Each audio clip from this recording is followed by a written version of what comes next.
Bonjour tout le monde et bienvenue dans cette nouvelle vidéo de cette formation de langage Python. On est arrivé à la vidéo numéro 9. Dans cette vidéo, nous allons commencer une nouvelle partie. Ce sont les fonctions et aussi les modèles. Alors d'abord, je vais commencer avec la définition d'un programme. Donc comme vous savez, un programme, bien une application, bien un logiciel, il prend des entrées et il nous donne des résultats. D'une façon générale, il permet de réaliser une tâche. Donc la réalisation de la tâche, c'est les résultats. Et bien sûr, pour réaliser cette tâche, on doit fournir des données ou bien des entrées. Alors en pratique, on parle souvent de ce programme. Qu'est-ce que c'est ce programme? D'une façon générale, un programme se compose de ce programme. Et après, pour réaliser par exemple une tâche complexe, donc cette tâche-là peut être divisée en des sous-programmes. Et puis pour réaliser vers la fin la tâche globale, donc on doit réaliser des petites tâches. Donc la première tâche, la deuxième tâche et ainsi de suite. Alors la première tâche, pour réaliser cette première tâche, on peut implémenter un sous-programme. Toujours, il appartient au programme global. Et puis la deuxième tâche, c'est avec le sous-programme numéro 2, ainsi de suite. Alors le sous-programme au niveau de programmation, on l'appelle les fonctions. D'abord, je vais commencer par la définition d'une fonction. Une fonction, d'une façon générale, c'est comme le chapeau d'un magicien. Donc, il prend en entrée à la par exemple et il nous donne une colonne. C'est la même chose pour une fonction. Il prend la valeur de x avec certains traitements, il nous donne la valeur y. Comme par exemple la fonction puissance. Donc, elle prend la valeur 3 et 3 à la puissance 2, c'est 9. Ça, c'est exactement le rôle d'une fonction. Alors, je vous donne un autre exemple. Je vais prendre l'exemple de la lecture des vidéos sur YouTube. Comme vous pouvez remarquer là, la lecture, c'est le programme. Donc on suppose que ça c'est le programme global. Mais ce programme-là, en fait, il se compose de plusieurs fonctions. Je vous donne quelques exemples. Cette fonction-là permet par exemple de passer à la vidéo précédente. La deuxième fonction permet de lire la vidéo. La troisième fonctionnalité permet de passer à la vidéo suivante. La fonctionnalité suivante permet de contrôler le volume de la vidéo. Après, l'autre option permet de activer ou non la lecture automatique. L'option suivante permet d'ajouter la traduction. L'autre permet de contrôler la qualité du vidéo. L'autre permet de passer par exemple en plein écran ou non, ainsi de suite. Donc là, toutes ces options-là, on peut l'appeler des fonctions. Alors, le programme global se compose de plusieurs fonctions. Donc, c'est ça, en fait, le rôle des fonctions, et c'est ça l'objectif d'utilisation des fonctions dans le programme. Alors, au niveau de programmation, d'une façon générale, pour les programmes qui sont complexes, les grands programmes, ils se composent de plusieurs fonctions. Je vous donne un autre exemple, l'exemple de la voiture. Donc, la voiture, par exemple, c'est le programme, et dans la voiture, il y a plusieurs fonctions, comme par exemple, vitesse, par exemple, le volant, après le tableau de bord, après la lumière et plusieurs d'autres fonctions. Alors pour donner la définition d'une façon générale, qu'est-ce qu'une fonction au niveau de programmation? Une fonction au niveau de programmation, c'est une suite d'instructions regroupées sur un nom. Donc là, j'insiste sur le fait que pour appeler la fonction, il faut utiliser son nom. Ok, il prend en entrée des paramètres, c'est exactement comme un programme. Mais un programme se compose de plusieurs fonctions. Il prend des paramètres, ou bien on peut dire que ce sont des arguments. Donc là, on parle des paramètres ou bien des arguments. Et après, il retourne un résultat qui permet de réaliser, comme j'ai déjà dit, une tâche. Je vous donne un exemple. Si vous avez suivi les vidéos précédentes, souvent vous avez vu les deux instructions suivantes, l'instruction print et l'instruction input. Là, la fonction print et la fonction input, ce sont deux fonctions. Et là, pour ce mot-là, print ou bien input, ce sont quoi? Ce sont les noms de la fonction. Donc la fonction print, pour l'appeler, il faut écrire print et après donner les autres choses. La même chose pour input. Donc ça, c'est le mot-clé pour appeler cette fonction. Et là, pour print, ça c'est quoi? Ça c'est, comme j'ai déjà dit, ça c'est un paramètre ou bien un argument. Et après, cette fonction-là permet de faire quoi? D'afficher ce texte-là à l'écran. Donc ça, c'est l'objectif de cette tâche-là. Et la même chose, vous pouvez utiliser avec print une autre fonction, la fonction input. Et là, la fonction input permet de réaliser une autre tâche, c'est la récupération de ce que l'utilisateur va saisir à l'aide du clavier. Et après, donc le résultat, et après ce que l'utilisateur va saisir va être stocké. Donc, par exemple, si l'utilisateur a choisi par exemple bonjour, donc là, bonjour sera stocké dans la variable P, ou bien P c'est le résultat dans ce cas-là. Alors là, ce sont deux exemples qu'on a utilisés plusieurs fois durant cette formation-là, mais dans cette vidéo-là, on va parler d'une façon un peu approfondie sur qu'est-ce que les fonctions. Alors là, pour les fonctions au niveau du Python, et aussi presque la même chose dans les autres langages de programmation, pour utiliser les fonctions, ou bien pour travailler avec les fonctions, il faut faire deux choses. La première chose, il faut définir la fonction. La deuxième chose, il faut appeler la fonction. Qu'est-ce que ça veut dire la définition d'une fonction? Je vais commencer par une analogie, par exemple, au niveau d'une voiture. Au niveau d'une voiture, donc le constructeur, il implémente plusieurs fonctions dans le moteur, par exemple. Ça, ce sont des fonctionnalités qui se trouvent à l'intérieur de la voiture. Et après, lorsque vous êtes en train de conduire la voiture, vous utilisez ces fonctions-là. Par exemple, il existe une fonction qui permet de passer ou bien de contrôler les vitesses. Là, c'est une fonctionnalité qui est déjà implémentée par la constructeur au niveau du moteur de la voiture. Et là, lorsque vous êtes en train de conduire la voiture, vous appelez cette fonctionnalité, par exemple en passant d'une vitesse à l'autre, ou bien en contrôlant contrôlant le volant, ou bien faire d'autres trucs. Alors, je vais commencer avec la définition d'une fonction. La définition, c'est équivalent à l'implémentation, ou bien à dire à l'ordinateur quel est l'objectif de la fonction. Alors, pour faire ça au niveau de programmation, surtout avec le langage Python, il faut donner les choses suivantes. D'abord, il faut donner obligatoirement le nom de la fonction. 10 fois, vous pouvez ajouter les arguments de la fonction ou bien les paramètres de la fonction. Bien sûr, une chose très importante, c'est le traitement, l'objectif de la fonction, et finalement c'est une aussi chose optionnelle, mais la plupart du temps on l'ajoute, c'est les résultats retournés. Qu'est-ce que la fonction va retourner après? Alors, au niveau de la programmation, ça c'est un exemple général de la définition d'une fonction. La première chose, c'est diff, c'est un mot-clé, donc l'équivalent à define, ou bien en français définir la fonction. Après, la deuxième chose, comme j'ai déjà dit, c'est le nom de la fonction. C'est une chose très importante. Les deux mots, ce sont très importants. Le diff, c'est le mot-clé qu'on l'utilise toujours comme tel est. Mais là, selon l'objectif de la fonction, vous donnez un nom. Donc ça, c'est le nom que vous allez utiliser par la suite de la fonction. Et puis, là, ce sont les arguments ou bien les paramètres. L'argument numéro 1, 2, 3, ainsi de suite. Donc ça, c'est une chose optionnelle. Vous pouvez l'ajouter en nom selon la nature ou bien selon l'objectif de la fonction. Là, ce sont des fonctionnalités, ou bien le traitement, ou bien qu'est-ce que la fonction permet de faire. Ce sont, comme j'ai déjà dit, le traitement. Avant ça, j'ai oublié donc les deux points. Donc les deux points, ce sont des choses très très importantes. Ok, sinon vous aurez une erreur. Donc il faut ajouter juste après la définition de la fonction les deux points.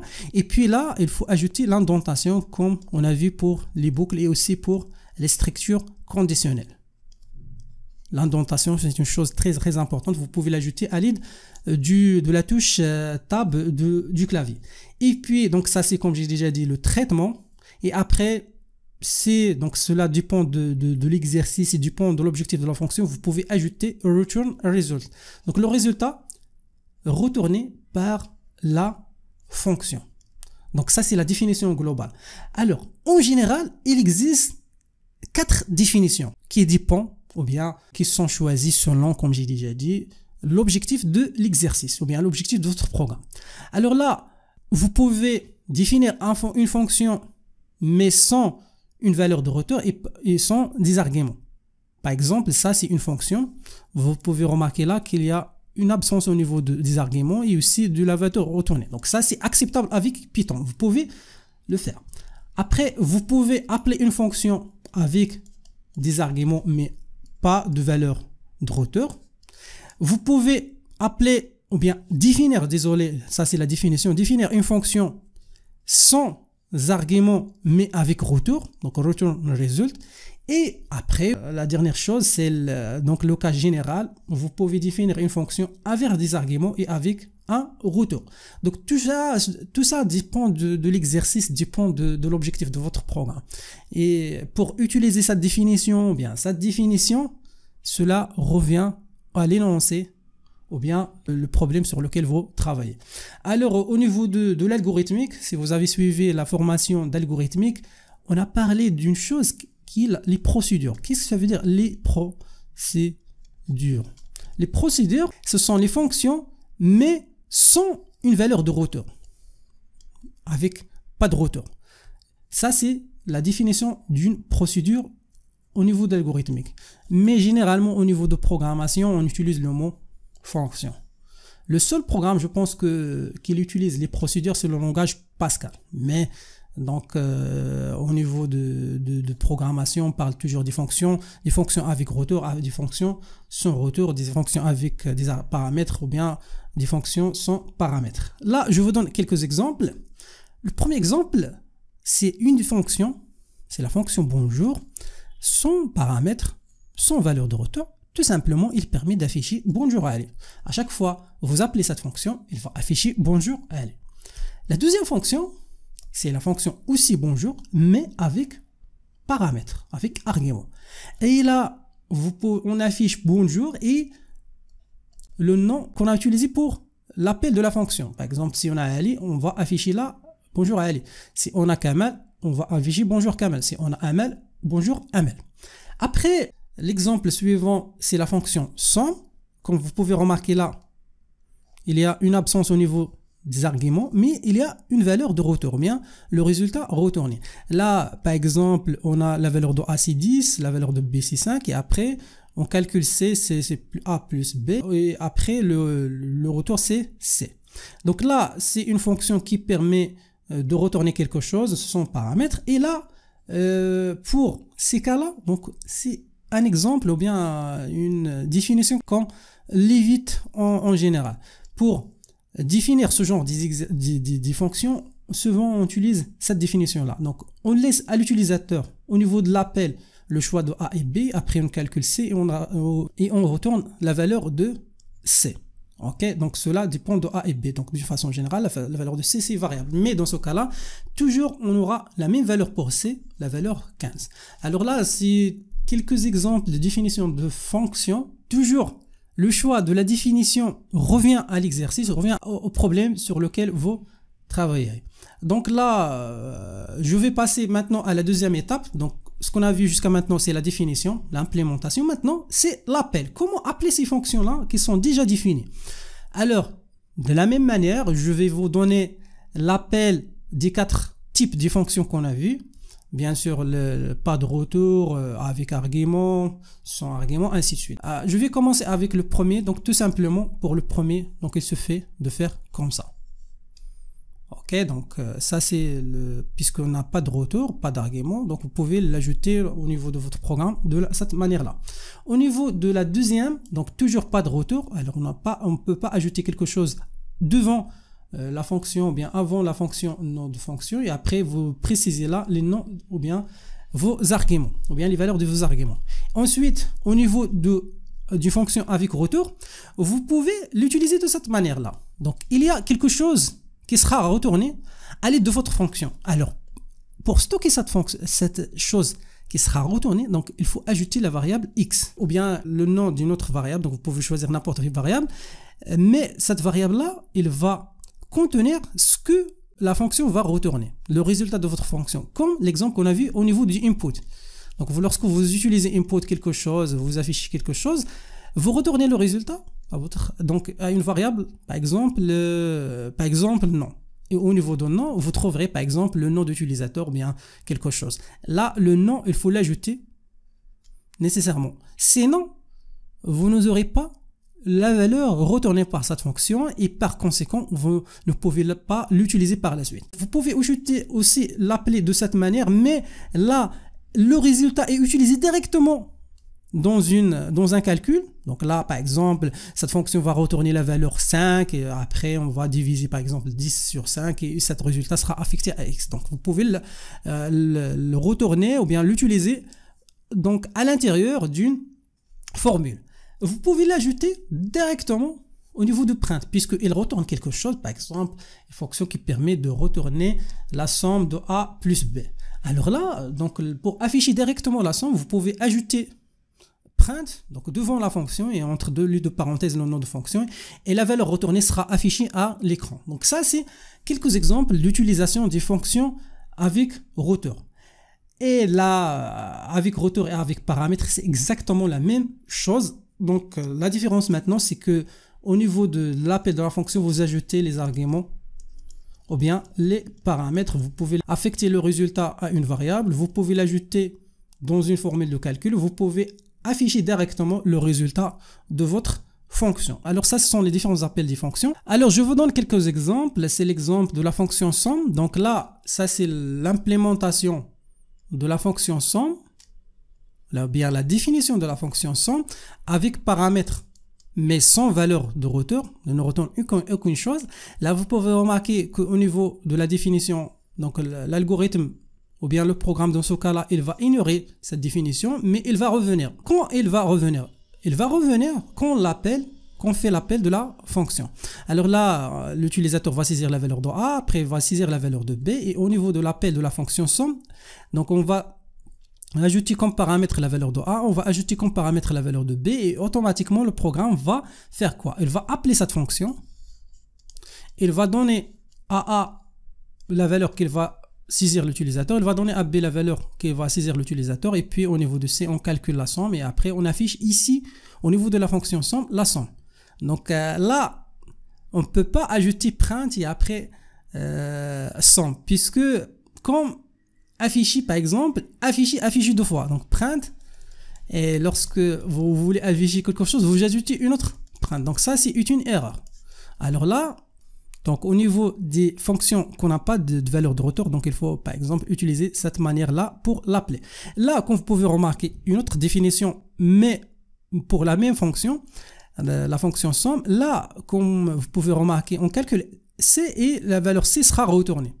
Pour l'utiliser au niveau d'une calcul, ou bien au niveau d'une formule, ou bien tout simplement pour l'afficher directement à l'aide de print.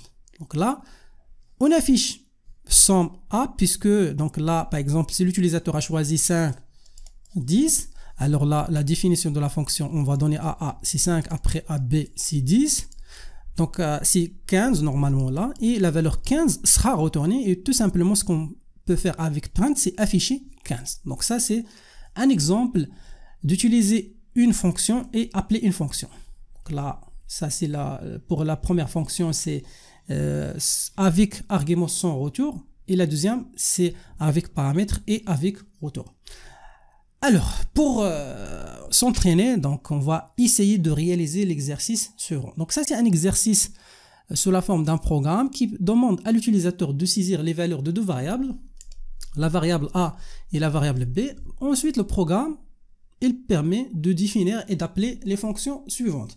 Alors, il faut définir d'abord ces fonctions et aussi, il faut l'appeler pour tester les fonctions. La première fonction, c'est une fonction qui retourne que A et B ont le même signe ou non. Donc, cela dépend de la valeur de A et de B. Au niveau de la définition de cette fonction, c'est une fonction sans valeur de retour, mais avec argument. Donc, il faut respecter ça. Bien sûr, il y a la possibilité pour définir cette fonction autrement. Donc, mais là, donc juste pour s'entraîner, donc on va essayer de définir la fonction avec cette manière. La deuxième fonction, c'est une fonction qui retourne le minimum de A et B. Au niveau de cette fonction, il faut la définir avec une valeur de retour et avec argument. Pour la dernière fonction, c'est une fonction qui retourne le maximum.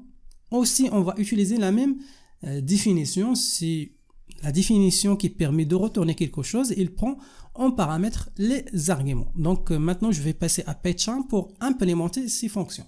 Alors, la première chose, comme j'ai déjà dit, c'est la définition des fonctions. Alors, on va définir la fonction sin. Après, on va définir la fonction maximum. Et après, on va définir la fonction minimum. Ça, c'est la définition.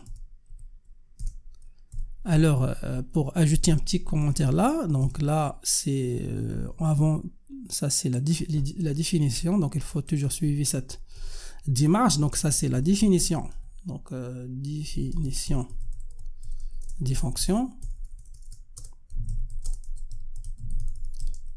Et après, donc juste après la définition, on va faire quoi? On va faire l'appel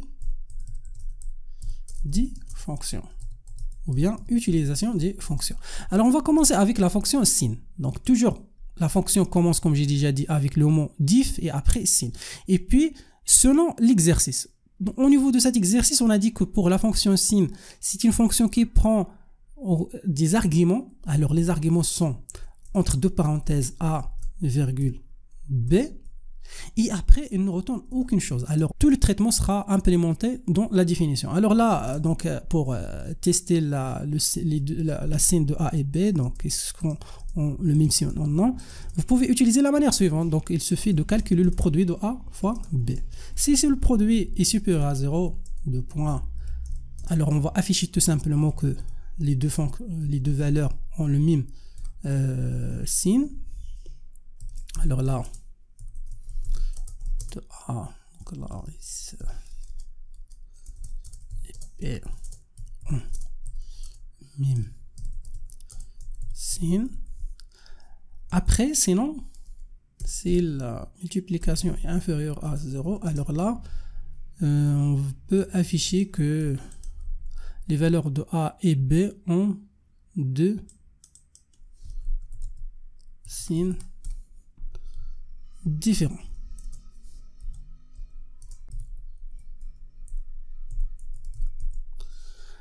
Après, on va passer à la définition de la fonction maximum.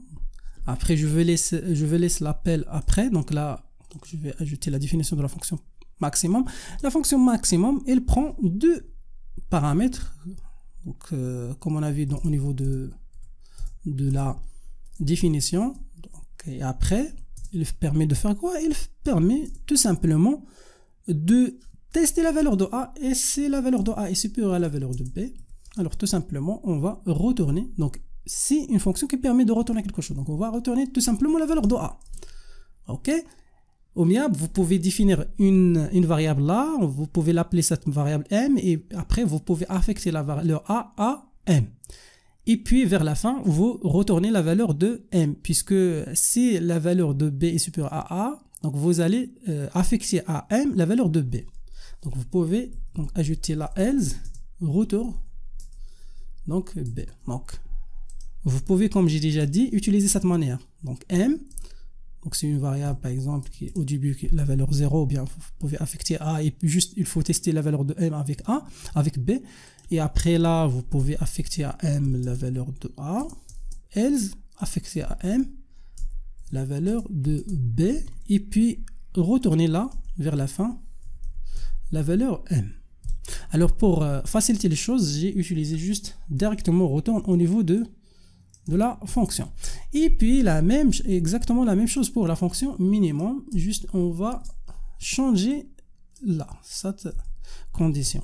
Alors si B est supérieur à A, alors on va retourner A, sinon on va retourner la valeur de B. Maintenant, c'est le temps pour appeler les fonctions. Pour appeler les fonctions, bien sûr, il faut récupérer la valeur de A. On peut demander à l'utilisateur de saisir la valeur de A. Alors là, on peut dire input saisir la valeur. Donc là, on va ajouter F vers la valeur de A. Et puis, on va faire la même chose avec B, saisir la valeur de B. Alors là, on va ajouter un B. Et vers la fin, on peut donc appeler la fonction sin. Alors pour appeler la fonction sin, comme vous pouvez remarquer là, c'est une fonction qui ne retourne aucune chose. Donc il suffit juste de l'appeler avec la manière suivante, sin. Voilà, vous pouvez donner la valeur de A saisie par l'utilisateur et la valeur B aussi saisie par l'utilisateur. Après, vous pouvez appeler la fonction max. Donc il y a deux manières. Vous pouvez l'afficher directement au niveau de print. Donc la valeur, par exemple, minimale. On va commencer avec le minimum. Et après, dans la deuxième paramètre, vous pouvez appeler la fonction minimum et entre deux parenthèses, la valeur A, virgule, la valeur B. Vous pouvez utiliser une fonction qui retourne quelque chose avec la manière suivante. Vous pouvez déclarer une variable par exemple C et affecter cette variable le maximum de A et B, virgule B, toujours les valeurs saisies par l'utilisateur. Et puis tout simplement au niveau de print, vous pouvez par exemple dire que la valeur maximale est... Et après là, vous pouvez juste afficher la valeur de C. Il y a une autre manière, c'est de par exemple récupérer le maximum et après faire des calculs avec la valeur de C, après afficher l'autre valeur que vous avez déjà calculée. Alors là, c'est la définition et aussi l'appel des fonctions. Alors on va tester, donc on va demander, donc le programme nous demande une valeur, donc on va ajouter 80 par exemple, et la valeur de B c'est 26. Alors là, comme vous pouvez remarquer, les valeurs ont le même signe. La valeur minimale c'est 26 et la valeur maximale c'est 80. Donc on va tester à nouveau. Donc on va taper -3 et après 6. Alors là, les valeurs de A et de B ont deux signes différents. La valeur minimale c'est toujours -3 et la valeur maximale c'est 6. Alors là, c'est un exemple. On a vu d'abord la définition d'une fonction et après l'appel d'une fonction. Et voilà, ça c'est la fin de cette première vidéo des fonctions. L'objectif c'était de voir qu'est-ce qu'une fonction, comment définir une fonction et comment appeler une fonction.